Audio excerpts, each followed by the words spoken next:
ನಮಸ್ಕಾರ ಗೆಳೆಯರೇ. ಈ ದಿನದ ಕಥೆಯ ಹೆಸರು ನಾಯಿಯ ಪ್ರಾಮಾಣಿಕತೆ. ಒಂದೂರು, ಅಲ್ಲಿ ರಾಮಣ್ಣ ಅನ್ನೋ ಒಬ್ಬ ರೈತ ವಾಸವಾಗಿರ್ತಾನೆ. ಅವನು ತನ್ನ ಕುಟುಂಬದ ಜೊತೆಗೆ ಸಂತೋಷವಾಗಿ ಜೀವನವನ್ನು ಸಾಗಿಸ್ತಾ ಇರ್ತಾನೆ.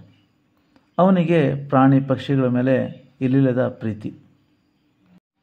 ಹೀಗಿದ್ದಾಗ ಒಂದಿನ ರಾಮಣ್ಣ ದಸರಾ ಹಬ್ಬ ಅಂತ ಮಾರ್ಕೆಟಿಗೆ ಹೋಗಿರ್ತಾನೆ.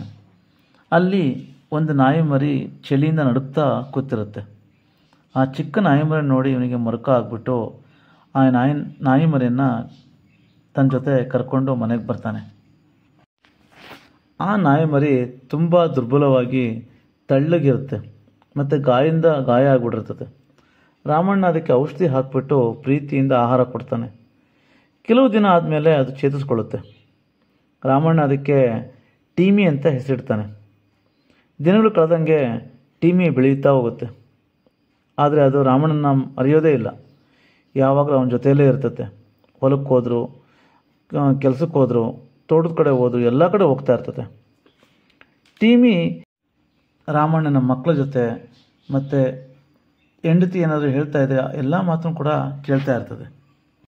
ಹೀಗಿದ್ದಾಗ ಒಂದು ದಿನ ರಾತ್ರಿ ಒಂದು ವಿಚಿತ್ರ ಸಂಗತಿ ಆಗುತ್ತೆ. ಎಂದರಂತೆ ಇದ್ದ ಟೀಮಿ ಏಕಾಏಕಿ ಮಧ್ಯರಾತ್ರಿ ಹೊತ್ತಿಗೆ ಬೋಳಕ್ಕೆ ಶುರು ಮಾಡುತ್ತೆ.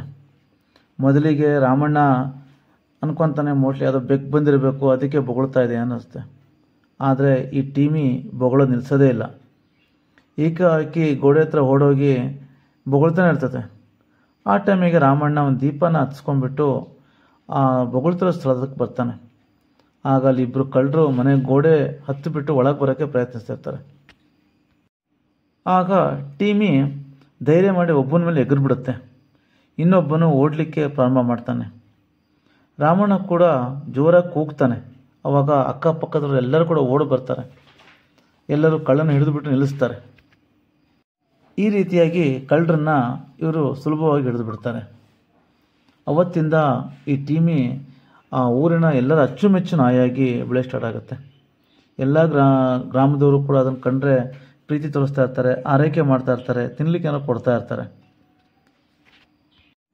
ಇದಾದ ಕೆಲವು ದಿನಗಳ ನಂತರ ರಾಮಣ್ಣನ ಮನೆಗೆ ಒಬ್ಬ ವ್ಯಕ್ತಿ ಬಂದು ಹೇಳ್ತಾನೆ, ಅಣ್ಣ ನಿಮ್ಮನೆ ನಾಯಿ ಆ ಕಳ್ಳರು ನಡೀತಲ್ಲ, ಆ ಕಳ್ಳರು ಇಡೀ ಹಳ್ಳಿಯಲ್ಲಿ ಎಲ್ಲರ ಮೇಲೂ ಕಳ್ತನ ಮಾಡ್ತಿರಂತೆ, ಪೊಲೀಸ್ನವ್ರು ಅವ್ರನ್ನ ಕೇಸ್ ಹಾಕ್ಬಿಟ್ಟು ಒಳ ಹಾಕಿದ್ದಾರೆ ಅಂತ ಹೇಳ್ತಾರೆ.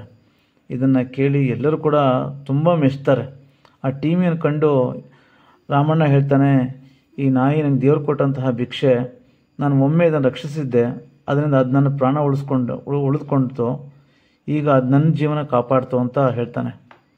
ಅದಾದಮೇಲೆ ಟೀಮಿ ಬರೀ ನಾಯಿಯಾಗಿ ಉಳಿಲಿಲ್ಲ, ಆ ಮನೆಯ ಕಾವಲುಗಾರನಾದ ಹಾಗೂ ಅವರ ನಿಷ್ಠಾವಂತ ಮಿತ್ರನಾಗಿ ಉಳಿಯುತ್ತೆ. ಈ ಕಥೆಯ ನೀತಿ ಏನಂತಂದರೆ, ನಿಷ್ಠೆ ಎಂದರೆ ಕೇವಲ ಮಾತ್ರವಲ್ಲ, ಪ್ರೀತಿ, ವಿಶ್ವಾಸ, ಧೈರ್ಯ ಮತ್ತು ಸಮಯಕ್ಕೆ ಸ್ಪಂದಿಸುವ ಶ್ರದ್ಧೆಯ ನಿಷ್ಠೆಯ ಮೂಲ. ಈ ಕಥೆ ನಿಮಗೆ ಇಷ್ಟವಾಗಿದ್ದಲ್ಲಿ ಲೈಕ್, ಶೇರ್ ಆ್ಯಂಡ್ ಸಬ್ಸ್ಕ್ರೈಬ್ ಮಾಡಿ. ಮತ್ತು ನಿಮಗೆ ಯಾವುದಾದ್ರು ಕಥೆಗಳು ಗೊತ್ತಿದ್ದರೆ ನಮಗೆ ಹೇಳೋದ್ರಿಂದ ನಾವು ಕೂಡ ಆ ಕಥೆನ ಮಾಡಲಿಕ್ಕೆ ಅನುಕೂಲ ಆಗುತ್ತೆ.